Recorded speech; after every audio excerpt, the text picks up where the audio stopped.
사람이 개인적으로 아무리 크게 성공한 날지라도 가정에서나 사회에서나 직장에서나 자기가 살아가고 있는 삶의 영역에서 조화를 이루지 못하면 아픔이 있게 되고 불행이 있게 됩니다.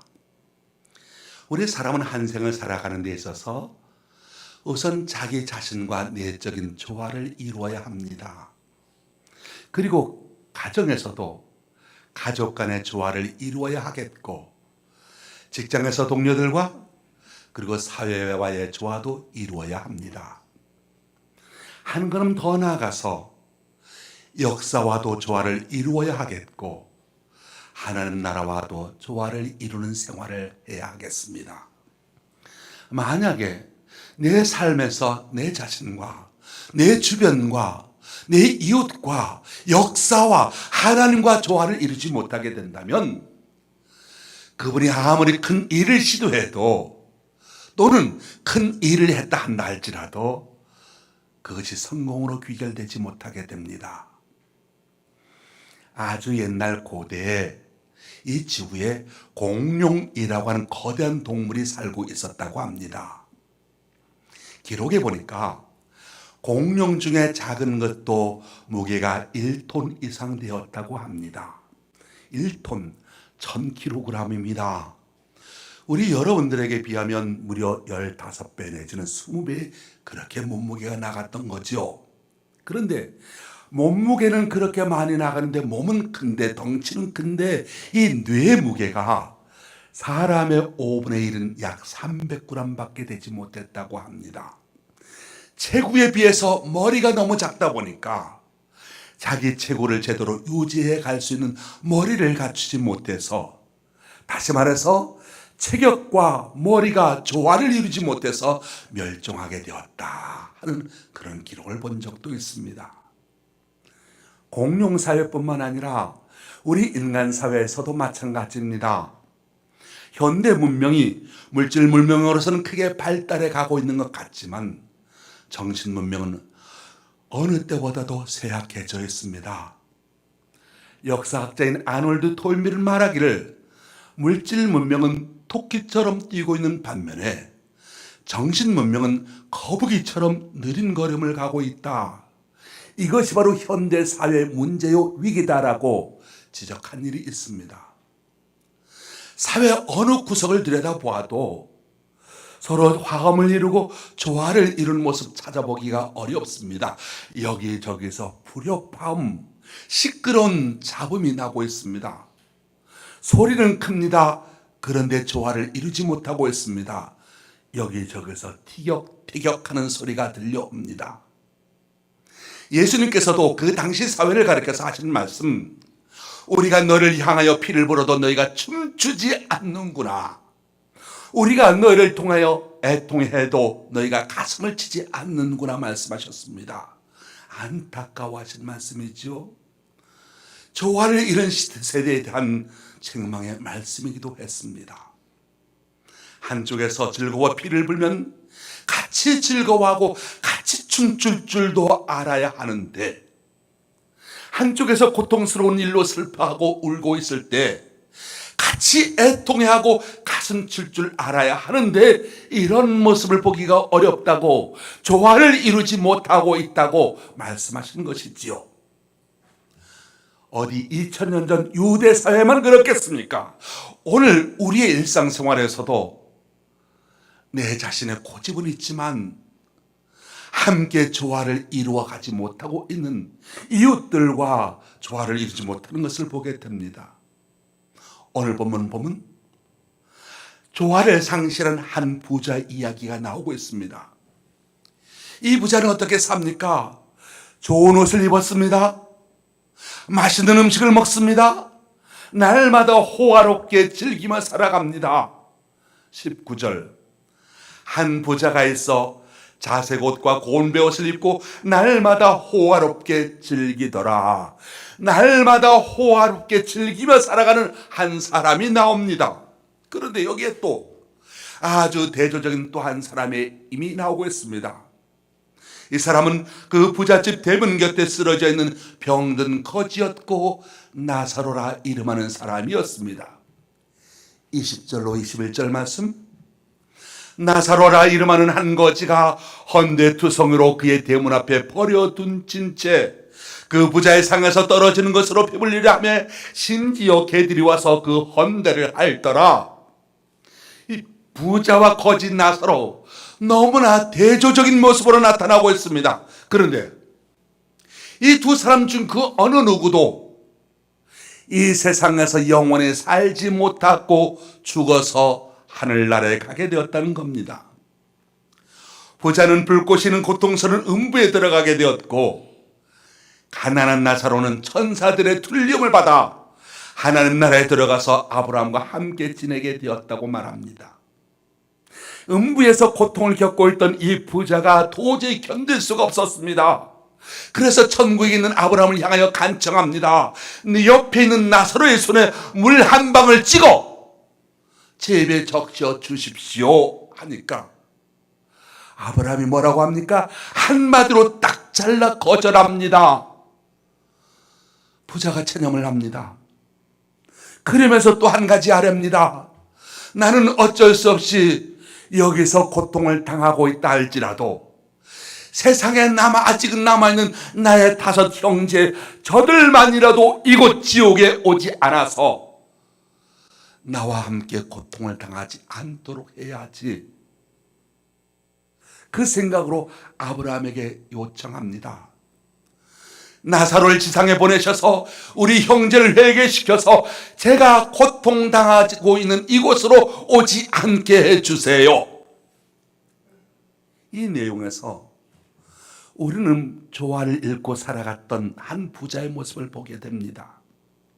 동시에 우리는 한 생을 살아가는 데 있어서 어떻게 조화를 이루며 살아가야 할 것인지를 오늘 말씀을 통해서 깨닫게 됩니다. 첫째로 우리는 우리의 영혼과 육체가 조화를 이루어야 합니다. 우리의 영혼과 육체가 조화를 이루어야 한다. 이 부자를 보십시오. 육체적으로는 아주 풍요롭게 즐기며 살았습니다. 잘 먹었습니다. 잘 지냈습니다. 좋은 옷 입었습니다. 편하게 살아갔습니다. 향락을 즐겼습니다. 그런데 영적으로는 어땠을까요? 이 영적으로는 메말라 있었습니다. 영적으로 가난했습니다. 영적으로는 파리하고 초라한 사람이었습니다. 우리 사람에게는 육체만 있는 것이 아니라 영이 있다는 사실이죠. 하나님께서 인간을 만드실 때 흙으로 우리의 육체를 만드셨습니다. 그래서 우리가 죽으면 흙으로 돌아가게 되는 것이지요. 그런데 하나님께서 우리 육체에다가 영을 불어넣어 주셨습니다. 그래서 인간이라고 하는 존재는 영혼과 육이 결합된 하나의 생명체인 겁니다. 그런데 우리가 지금은 이렇게 살아있지만 언젠가 모든 사람은 다 이 육과 영이 분리될 때가 옵니다. 그 순간을 가리켜서 우리는 죽는다라고 말하는 겁니다. 영과 육이 분리되면 육체는 다시 흙으로 돌아갑니다. 그러나 우리 영혼은 하나님으로부터 왔으니 하나님으로부터 돌아가게 돼 하나님께로 갑니다. 하나님 앞에 가서 심판을 받게 되지요. 이런 것을 보아서 인간의 본체는 썩어질 육체만 있는 것이 아니라 하나님 앞에 가서 영원히 살 수 있는 영혼이 있다는 사실을 알아야 합니다. 누가 여러분에게 돈만 있으면 다 된다고 말하던가요? 누가 여러분에게 이 세상에서 잘 먹고 잘 사는 그만이라고 말을 하던가요? 이 부자를 보십시오.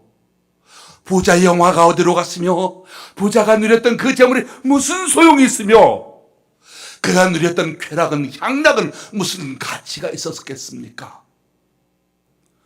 오늘 본문의 부자 얼마나 후회하고 얼마나 탄식했겠습니까? 재물을 가지고 세상 쾌락을 누리며 살았던 자신이 얼마나 어리석었다 하는 것을 깨달았겠습니까?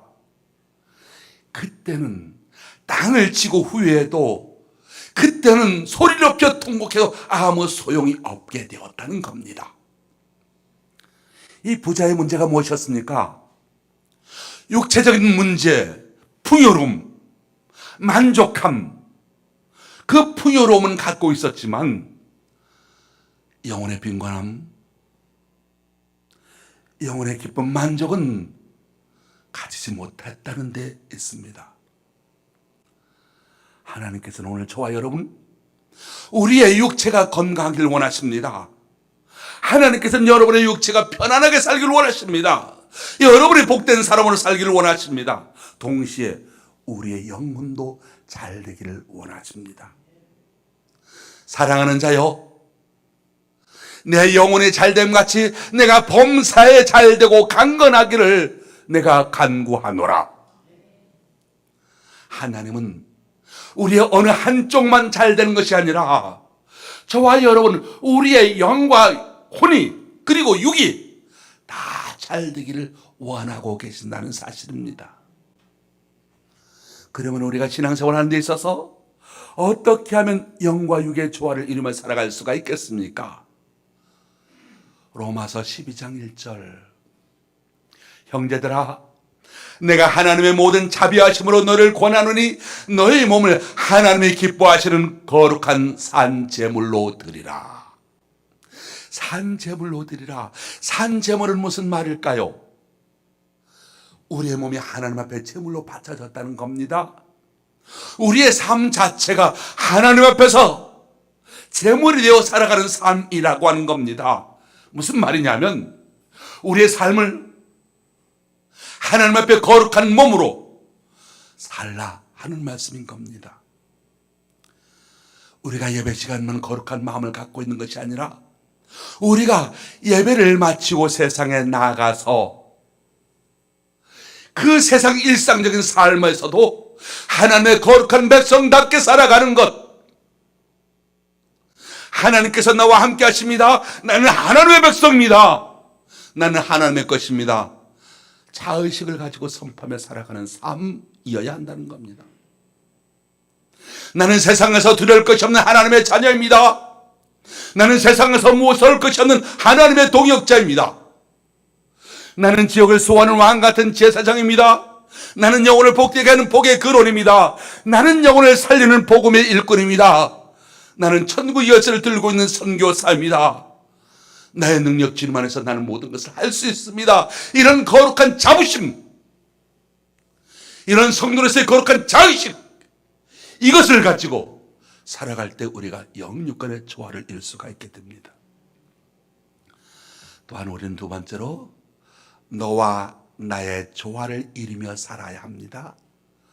너와 나의 조화를 이루며 살아야 한다. 이 부자를 보십시오. 자색 옷을 입었다고 했습니다. 옛날에 그 당시에 자색 옷은 황실의 황제들이 입는 옷이었습니다. 권세 있는 사람이 입을 수 있는 색깔이었다는 것이지요. 그리고 세마포를 입었다고 했습니다. 돈 많은 사람이었다는 겁니다. 권세가 있습니다. 돈이 있습니다. 호화로운 생활을 했습니다. 그래서 매일같이 술과 풍류와 여자로서 그는 인생을 즐겼습니다. 근데 여러분, 이 부자의 생활을 가만히 보면 그가 누렸던 건, 그가 가졌던 건 무엇이었습니까? 세상적인 것뿐이었다는 겁니다. 그리고 그것은 일시적인 것뿐이었다는 겁니다. 화려한 집을 짓고 좋은 옷을 입고 호화로운 생활을 하며 기름진 음식을 먹고 술과 풍류와 여자로서 지내는 것, 그건 한순간 그럴듯해 보여도 일시적인 것이라는 것이지요. 세월이 흘러가면 집도 낡아지고 옷도 썩어지고 청춘도 다 뭉그러진 것 아니겠습니까? 그 어느 것 하나 영원히 있는 것 아무것도 없습니다. 부자가 가지고 있었던 건 다 세상적인 것이었고 외면적인 것이었고 일시적인 것이었습니다. 그럼에도 불구하고 그는 그것이 전부인 줄 알고 즐거워하고 있었다는 사실입니다. 자기만 생각하고 배불리 먹고 즐겁게 지내는 것 같았지만 이 부자는 자기 집 대문간에 쓰러져 있는 병든 나사로를 보지 못했습니다. 생각하지 못했습니다. 자기만 사랑받으면 됐다고, 자기만 축복받으면 된다고, 자기만 잘 살면 된다고 생각했습니다. 대문 앞에 병든 쓰러진 거지에 대해서는 어떻게든 내할 바 아니다, 상관이 없었던 겁니다. 우리 사람이 그렇습니다. 우리 사람이 참 이기적이죠. 내가 누군가로부터 무언가 받을 때, 내가 사랑받을 때는 좋아하지만 남에게 나눠줄 때는 손해보는 듯한 느낌을 가집니다. 그런데 진정한 기쁨, 행복은 받는 데 있는 것이 아니고 주는 데 있습니다. 얼마 전에 설교 시간에 드렸던 말씀을 다시 한번 해보겠습니다. 독일의 작가 헤르만 헤세가 쓴 단편 가운데 어거스터스라고 하는 단편 소설이 있습니다. 이 어거스터스가 이 세상에 태어나자 한 신비로운 노파가 나타나서 어거스터의 어머니에게 축하를 하지요. 아들의 출산을 축하합니다. 그러면서 내가 축하하는 뜻으로 한 가지 선물을 줄 터이니 무엇을 원하는 대로 소원을 말해보라는 것이었습니다. 이 어거스터스의 어머니가 그 신비로운 노파에게 말하기를, 내 아이가 이 세상 자라면서 누구에게나 사랑받는 아이가 되도록 해주세요 라고 했습니다. 이 신비로운 노파가 그 소원을 들어주었습니다. 그래서 이 아이가 성인이 되어 20세가 될 때까지 모든 무사람들의 사랑을 다 받게 됩니다. 무사람들의 칭찬을 받습니다. 사람들로부터 박수를 받습니다. 애정을 받습니다. 이런 모든 사람으로부터 사랑받는 가운데 성장해 성인이 되었습니다. 어떻게 되었을까요? 이 아이는 사랑에 취해서 남을 사랑할 줄 모르고 남을 도와줄 줄 모르고 자기가 최고라고 하는, 남들이 다 자기를 우러러보니까 우쭐대는 그런 마음으로만, 교만으로만 가득 차게 되었다는 겁니다. 막상 어른 되어 살려고 보니까 친구도 없어지게 되고 따돌림 당하게 되고 외로워지게 되는 거지요. 누구 하나 도와주는 사람이 없게 됩니다. 그런데 어느 날 갑자기 그 신비로운 노파가 나타납니다. 자네, 무사람들의 온갖 사랑을 받고 성장하였는데 행복했는가? 물었습니다. 어거스터스가 대답합니다. 내게 한 가지 소원이 있는데 내 소원은 들어주시오. 내가 누구로부터든지 사랑받는 사람이 아니라 내가 누구에게라도 사랑할 수 있는, 어떤 사람으로 사랑할 수 있는 사람이 되게 해주세요 라고 했다고 합니다. 무슨 이야기겠습니까? 다른 사람으로부터, 남들로부터 사랑받는 것, 그것이 좋은 것 같아 보였지만 한 차원 높은 행복은 남들로부터 받는 사랑에 있는 것이 아니라 내가 남들을 사랑하는 데 있다는 사실이었습니다. 우리가 사랑을 하는 데 있어서 항상 염두에 두어야 할 것 두 가지가 있습니다.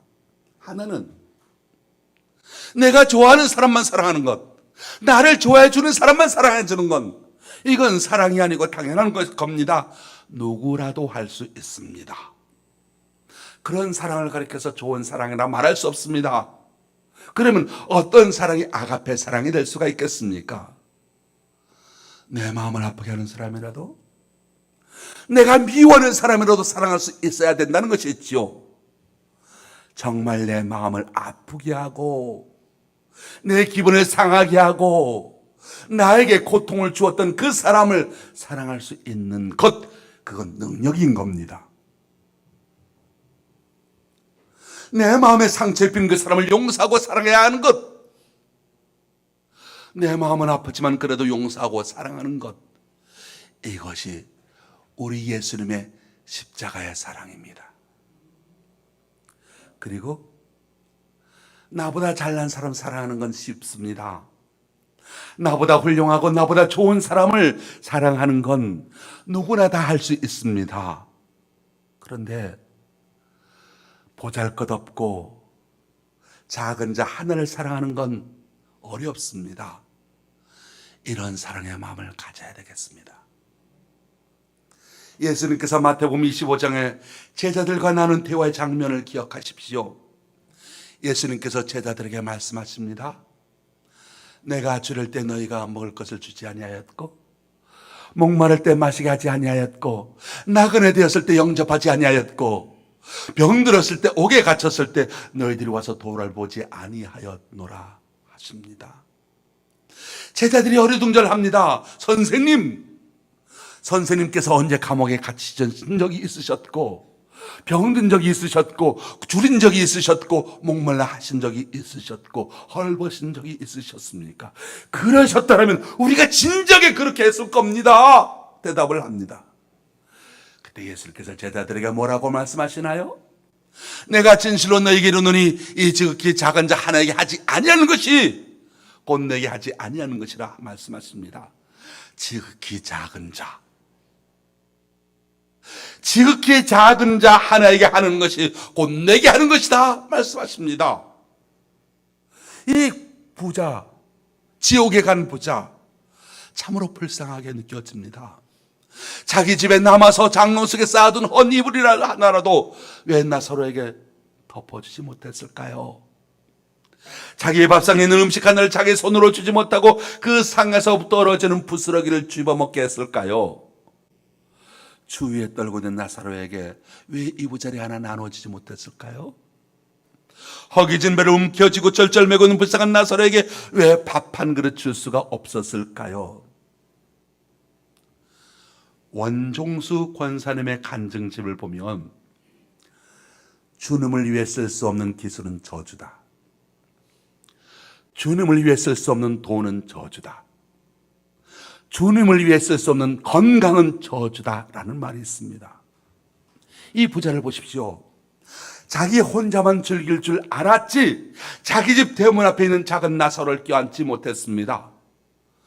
나사로를 품지 못했다라고 하는 건 주님을 품지 못했다는 것이지요. 어떻게 되었나요? 결국은 지옥에 가고 말았습니다. 오늘 우리들은 우리 가까이 있는 우리 집 대문 곁에 있는 우리 주변에 있는 한 작은 자, 따뜻한 사랑으로 보쌈을 필 수 있게 되길 바랍니다. 내가 사랑받는 것만 좋아하지 말고 누구라도 사랑의 마음을 품을 수 있는 저와 여러분 다 되시기를 예수님의 이름으로 축원합니다. 세 번째로 오늘과 내일의 조화가 있어야 하겠습니다. 이 부자가 천년 만년 살 것 같았습니다. 자색 옷을 입고 고운 벼슬 입고 주지육림에 빠져 연락하면서 그것이 오늘 또 내일 오늘 계속 바뀔 줄 알았는데 성경은 말합니다. 세월이 흘러가며 그 부자도 죽었다고. 나사로만 죽은 것이 아니라 이 부자도 죽었다고 말하고 있습니다. 어떻게 했을까요? 거창스러운 상여를 만들었을 겁니다. 수많은 조문객들이 찾아왔을 겁니다. 그리고 화로운 무덤에 묻혔을 겁니다. 근데 그가 죽어서 공동묘지에 그대로 있었다고 말하지 않습니다. 곧장 쓰레기 더미인 지옥으로 떨어져 버리고 말았다고 말합니다. 음부에 내려갔다고 말합니다. 부자는 오늘을 생각하고 호의호식하면서 즐겁게 살았지만 그에게는 내일이 없었던 겁니다. 내일이 없는 삶, 결국 음부에 들어가고 말았다는 거죠. 오늘과 내일의 조화, 우리가 두 가지 차원에서 생각해 보아야 합니다. 하나는 역사와의 조화이고 또 하나는 하나님 나라와의 조화입니다. 먼저 우리는 이 땅에 살면서 역사와의 조화를 이루어야죠. 현실과 내일의 역사와의 조화가 이루어져야 합니다. 지금 좋게 보이고 지금은 성공해 보이는 것 같아 보이지만 훗날 되돌아보면 그것이 잘못된 것이었고 그것이 실패작이었던 것이라고 후회할 때가 있습니다. 12.12 사태나 5.18 광주민주화 운동이 바로 그런 대표적인 예입니다. 무력으로 등장한 신군부가 그때는 승리한 사람 같아 보였습니다. 모든 매스컴이 그것이 당연한 것으로 여겼습니다. 그런데 세월이 지나놓고 보니까 그때 그것이 잘못되었구나, 그렇게 역사가 판단하지 않습니까? 역사가 흐르고 난 뒤에 역사의 시각으로 과거를 되돌아보면 그것이 잘못되었다고 평가되고 있다는 사실입니다. 바로 이런 역사의식을 가지고 오늘 내 자신을 돌아봐야 한다는 것이지요. 100년 후에, 200년 후에 내 후손들이 100년 전, 200년 전에 살았던 오늘 우리를 바라보게 될 때, 그 결단의 순간 우리의 조상들은 잘 선택했어 라고 할 수 있는 우리가 되어야 하지 않겠습니까? 이런 역사적인 시각을 가진 사람이 내일의 미래를 개척해 나가게 된다는 사실입니다. 내일의 역사에 대한 안목을 가지고 있어야 오늘 행동을 할 수가 있게 되는 것이고, 우리에게는 이와 같은 역사적인 조화가 있어야 합니다. 한 걸음 더 나아가서 하나님 나라와 조화가 이루어져야 합니다. 이 부자를 보십시오. 이 세상에서는 잘 살았지만 하나님 나라에 가서는 지옥에 떨어져 고통을 받게 됩니다. 말씀 중에 흥미로운 사실이 있습니다. 거지 이름이 뭐라고요?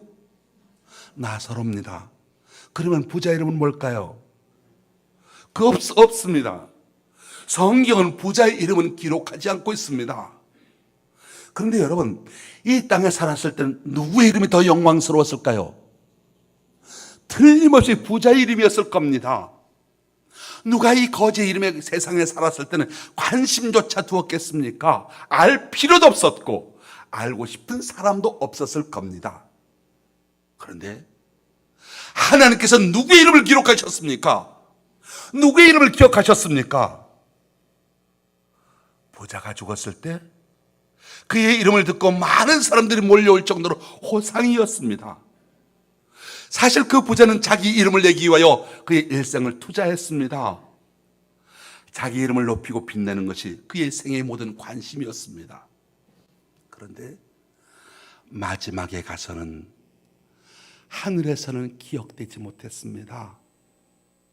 나사로, 그 이름을 땅에서는 아무도 알지 못했습니다. 관심도 없었고 알려고 하지도 않았습니다. 그런데 여러분, 이 나사로의 이름이 주님의 마음에 기록이 되었다는 겁니다. 이 나사로의 이름을 주님께서는 기억을 하셨다는 사실입니다. 우리가 이 세상 살아야 한 100년 사는 것 아니겠습니까? 저는 사실 한 100년 살 자신 없습니다. 근데 여러분이라도 더 살으라고 한 100년 넉넉하게 말해주는 겁니다. 그런데 여러분, 하나님의 나라의 생활은 영원합니다. 영원과 100년의 세월을 비교해 보면 몇 천만 분의 1도 안 되는 아주 작은 시간에 불과합니다. 부자는 영원의 세계에 대한 준비로서 오늘에 살지 못했습니다. 그러면 우리 그리스도인들이 영원한 하나님 나라에 가서 살 준비를 어떻게 해야 되겠습니까?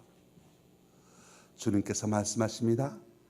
내가 곧 길이요 진리요 생명이니 나로 말미암지 않고는 아버지께로 올 자가 없느니라.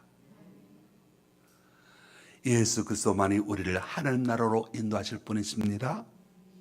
예수 그리스도만이 우리를 영원한 세계에 살게 하실 분이십니다. 예수 그리스도를 믿어야 구원받게 되고 하나님 나라에 갈 수가 있습니다. 저와 여러분이 바로 그 하나님 나라를 바라보면서 언젠가 우리도 하나님 나라에 가서 살 것을 생각하면서 오늘을 준비하고 오늘을 살아가야 되겠습니다. 스웨덴의 알프레드 노벨, 이분이 노벨상을 제정하신 분이시죠. 그 사람이 다이너마이트를 발명해서 큰 부자가 되었습니다. 떼돈을 벌었습니다. 그런 후에 1882년 프랑스 파리를 여행하는 중에 어느 호텔에서 아침 일찍 일어나 조간신문을 보다가 전율을 느끼게 됩니다. 살면 톱 기사에 발명왕 다이너마이트를 제조한 화약왕 알프레드 노벨이 어제 저녁 심장마비로 급사하다 라고 하는 기사가 실려 있습니다. 자기가 죽었다는 기사가 신문에 나는 거지요. 그래, 그럼 내가 정말 살아있는가 해서 어리둥절한 생각이 들어서 자기 팔을 꼬집어 보기도 했다고 합니다. 근데 사실은 신문 기자가 이 노벨의 형이 그날 밤에 그 전날 죽었는데 이름이 비슷하니까 잘못 착각해서 잘못 보도한 거였습니다. 그런데 이 알프레드 노벨은 그 기사를 읽고 난 뒤에 하루 종일 외출하지 않냐고 방에 들어박힙니다. 내가 지금 죽었다고 하면 나에 대한 역사의 심판, 하나님의 심판은 어떻게 될 것인가를 생각하기 시작합니다. 신문 기사를 쭉 읽어보니까 자기 일대기에 대한 기사가 나옵니다. 화약을 발명해서 무수한 전쟁터에서 어느 시대보다도 더 참혹한 전쟁을 하게 했고, 화약을 발명해서 광산에서 유용하게 쓰긴 했지만 때로는 강도들에게 이용되어서 범죄의 도구가 되었다. 이런 것을 발명하고 만들어서 팔아서 거부가 되었다. 그 알프레드 노벨이 세상을 떠났다 보도하는 것이었습니다. 자기에 대한 평가를 들어봅니다. 자기가 수고한 것에 대해서 너무나도 낮은 점수였던 겁니다. 노벨의 충격을 받습니다. 이제는 하나님 나라의 일을 해야지. 하나님께서 좋아하시는 일, 내일 세계의 영원한 삶, 그 일을 위해서 내가 준비해야지. 그래서 노벨상을 제정했다고 합니다. 평화와 과학을 위해서 귀한 자에게 주어지는 상을 만들게 됩니다. 사랑하는 성도 여러분, 이 세상의 모든 것은 서로 조화를 이룰 때 아름다움이 있습니다. 가치가 있습니다. 우리 인간도 마찬가지입니다. 한 생을 살아가는 데 있어서 조화를 이루어야 합니다. 영과 육의 조화를 이루어야 합니다. 나와 너, 이웃과 민족과 인류와 사회와 조화를 이루어야 합니다. 그리고 나아가서 오늘과 내일의 조화를 이루어야 합니다. 가까이 있는 역사와 조화를 이루어야 하겠고, 멀리는 하나님 나라와 조화가 있어야 합니다. 우리는 조화를 이루며 한 생을 살아가게 될 때 그 생이 값있고 보람있고 성공적이 되게 될 것입니다. 우리 사랑하는 성도 여러분 모두가 다 이런 조화로운 삶이 되시기를 예수님의 이름으로 축원합니다. 기도하겠습니다.